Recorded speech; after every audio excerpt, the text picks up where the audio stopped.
పవన్ కళ్యాణ ఒక్కసారి ఎక్కడ గెలవలేదు, తన పార్టీని అమ్మేసుకున్నాడు, ఇట్లాంటి విమర్శలు చేసుకొచ్చినటువంటి వాళ్ళు తనని ప్రజలే చిత్కరించారు అని విమర్శించినప్పుడు నేను అప్పట్లోనే ప్రస్తావించాను. విమర్శించేటప్పుడు అది కరెక్ట్ కాదు, తాత్కాలిక ఓటములు ఉంటాయి, బట్ గెలుపు అన్నటువంటిది తర్వాత వస్తూ ఉంటుంది.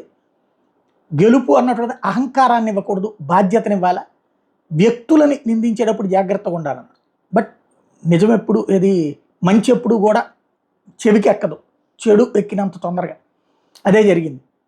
అసెంబ్లీ గేటు కూడా తాకనివ్వం పవన్ కళ్యాణ్ని అని విమర్శించినటువంటి కొడాలి నానీలు, పేరు నానీలు, రోజాలు, వీళ్ళందరికీ అదే సమాధానం ఇచ్చారు. పవన్ కళ్యాణ్ గేటు బద్దలు కొట్టుకుని వెళ్ళామన్నటువంటి విషయాన్ని గుర్తు చేశారు. 100% స్ట్రైక్ రేట్, దెబ్బేంటో రుచి చూపించాం అన్నటువంటి పాయింట్ పిఠాపురం వేదికగా ప్రస్తావించారు. మాటలు కోటలు దాటి చేతలు అన్నటువంటిది చెయ్యనటువంటి ప్రభుత్వాల్ని తిప్పికొట్టాం అన్నటువంటిది గుర్తు చేశారు.